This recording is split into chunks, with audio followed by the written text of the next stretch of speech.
예, 여러분 안녕하세요. 마재광입니다. 오늘의 정치 논평 시작하겠습니다. 첫 번째 기사부터 바로 보시겠습니다. 국민의힘 신임 당대표로 한동훈 후보 당선 62.8%를 득표를 했습니다. 한동훈 전 국민의힘 비상대책위원장, 국민의힘 새 당대표로 선출이 됐습니다. 오늘 경기 고양 콘텍스에서 열린 전당대회 당원 투표와 일반 국민 여론조사를 더한 결과 과반 62.8%를 득표를 했다라는 거죠. 결선 투표 없이 당선이 된 거고요. 원희룡 후보 18.8%, 나경원 후보 14.6%, 윤상현 후보 3.7%. 한동훈 신임 당대표와 함께 지도부를 구성할 국민의힘 최고위원회는 친한으로 분류되는 정동영 의원, 친윤 인사인 김재원 전 의원, 인요한 의원, 그리고 여성목 최고위원 차지한 김민전 의원, 청년 최고위원으로는 한동훈 대표의 러닝메이트로 출마한 진종호 의원이 선출이 됐다. 한동훈 후보가 62.8%로 국민의힘 새로운 당대표로 선출이 됐습니다. 과반을 넘겼기 때문에 이제 결선 투표가 진행이 되지 않았고요. 만약에 과반 이상을 못 넘겼을 경우에 1, 2위가 다시 재투표를 하는 결선 투표라고 하죠. 진행이 됐을 텐데 그걸 뭐 기대하는 분들도 계셨겠지만 이변은 없었고, 많은 정치인들이나 평론가들이 초반에 원희룡 후보의 승리를 예상을 했었는데 저는 초반부터 한동훈 후보가 이길 것이다 라고 이제 예측을 했었고요. 이유는 윤석열 대통령에 대한 어떤 국민의힘 당원들의 실망감이 어떤 그에 대한 이제 반로로 한동훈 후보에 대한 지지로 드러날 것이다, 이런 생각에서 그렇게 예측을 했었던 거고요. 그러나 최근 들어 한동훈 후보가 윤석열 대통령과 대척점에 서게 되었다고 해서 그동안 윤석열 대통령과 오랜 시간 함께하면서 행해왔던 정치 검찰로서의 어떤 그런 모든 것들이 다 합리화가 되지는 않는다고 생각을 하고, 여전히 한동훈 후보는 민생과는 거리가 먼 사람이다라는 그 생각에는 변함이 없습니다. 그리고 원희룡 후보가 18% 정도밖에 득표를 하지 못했다는 것은 원희룡 후보 개인의 매력이 유권자들을 좀 끌어당기지 못한 그런 부분도 있겠지만, 그만큼 윤석열 대통령에 대한 당 내부의 지지도가 팍팍 떨어지고 있다, 그 증거죠. 최고위원은 보니까 이제 친한 친윤 골고루 섞였어요. 이 정도면은 지루한 권력 암투가 또 예상이 됩니다. 어찌됐든 간에 한동훈 후보가 이렇게 당선이 됐는데, 그렇다고 해서 본인이 운영했다고 의심을 받고 있는 댓글팀, 그리고 나경원 후보의 공소 취소 청탁, 김건희 여사 명품백 사건, 그리고 최상병 특검법, 이런 것들, 본인이 이야기한 것들 그냥 후지부지 넘기면 절대 안 되죠. 본인이 그렇게 강조하는 국민의 마음, 국민의 눈높이에 맞게 반응을 하려면은 제가 나열한 것들 명명백백 밝히고 제대로 처리를 해야 될 것입니다.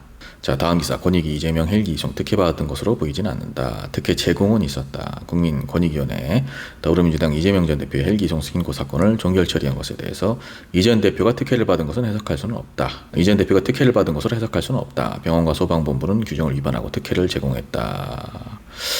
해당 사건의 특혜는 맞지만 이재명 전 대표에 대해서는 규정이 없어 책임을 묻지 못하는 거냐라는 질의에 그렇게 해석할 수는 없다. 국회 공무원 행동강령에서 국회의원은 제외되기 때문에 조사할 수 없다는 게 다수 의견이었고 종결 처리를 한 것이다 라고 하면서 이제 이 뒤에는 또 특혜를 준 게 맞다, 이런 식으로 얘기를 했죠.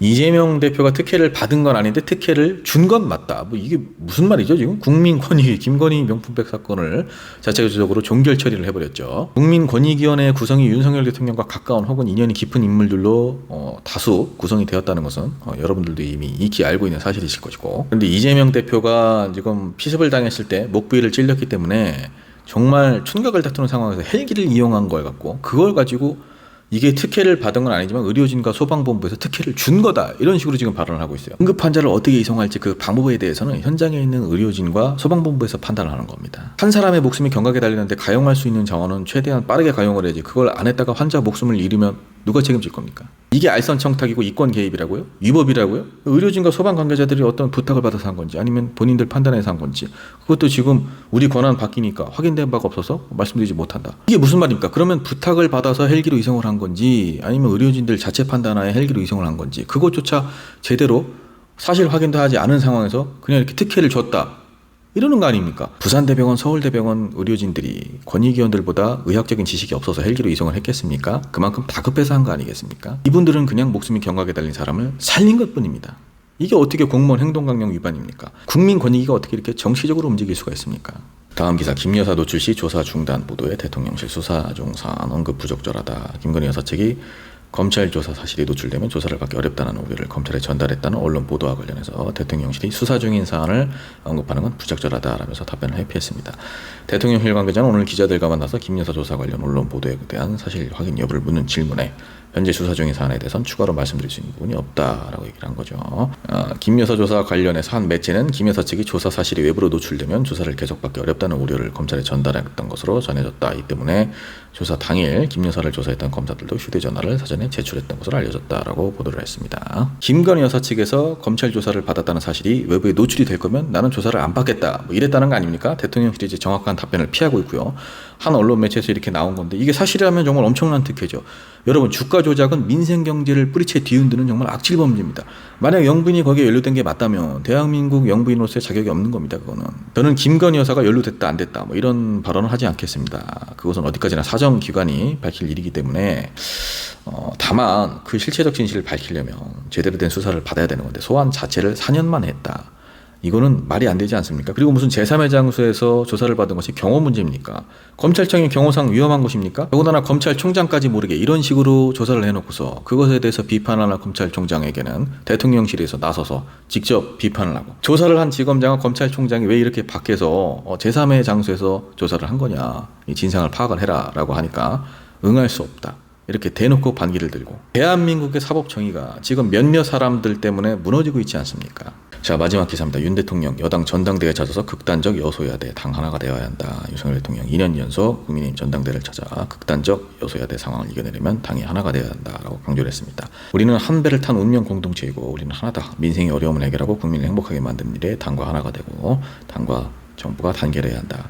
거대 야당은 시급한 민생 현안과 한시가 바쁜 경제 정책을 외면한 채 정쟁에 몰두하고 있다. 극단적인 여소야대 상황을 이겨내고 나라를 다시 도약시키려면 무엇보다 단결된 힘이 필요하다. 저는 대통령이자 우리 당의 1호 당원으로서 우리 국민의힘이 공감하는 민생정당, 유능한 정책정당으로 거듭날 수 있도록 강력히 뒷받침할 것이다. 윤석열 대통령이 참 다급하긴 했나 봅니다. 지난번에 이어서 이번에도 이렇게 전당대회를 방문을 해서 극단적인 여소야대 상황을 이겨내려면 당이 하나가 돼야 된다, 뭐 이런 주문을 했는데, 얼마 전에는 국회와 소통을 하기 위해서, 특히나 야당과 소통을 하기 위해서 있지도 않은 정무장관직을 새로 신설하겠다라고 하더니 오늘은 또 국민의힘 전당대회에 가서 거대 야당이 민생과 경제를 외면하고 있다, 정쟁에만 몰두하고 있다, 우리가 이걸 이겨내려면 하나로 단결돼야 된다, 이러면서 야당을 적으로 간주하는 또 이런 발언을 했습니다.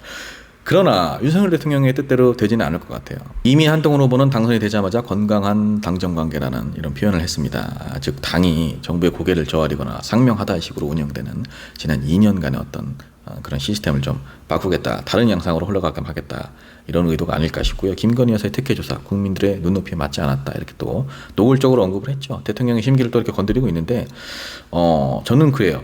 자신과 오랜 시간 함께한 부하이자 동생인 그런 한 사람도 자신의 아내가 받은 명품백 때문에 제대로 컨트롤하지 못하는데, 남은 임기 동안 이렇게 서서히 힘이 빠지고 레임덕이 찾아오고 있는 이 상황에서 남은 임기 동안 과연 국민의힘의 협조를 온전히 이끌어낼 수 있겠습니까, 대통령이? 제가 봤을 때는 제2, 제3의 한동훈이 계속 나올 겁니다.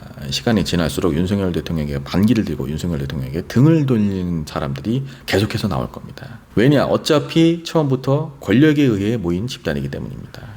자, 여러분, 오늘의 정치 논평 여기까지입니다. 마재강TV 좋아요, 구독 부탁드립니다. 감사합니다.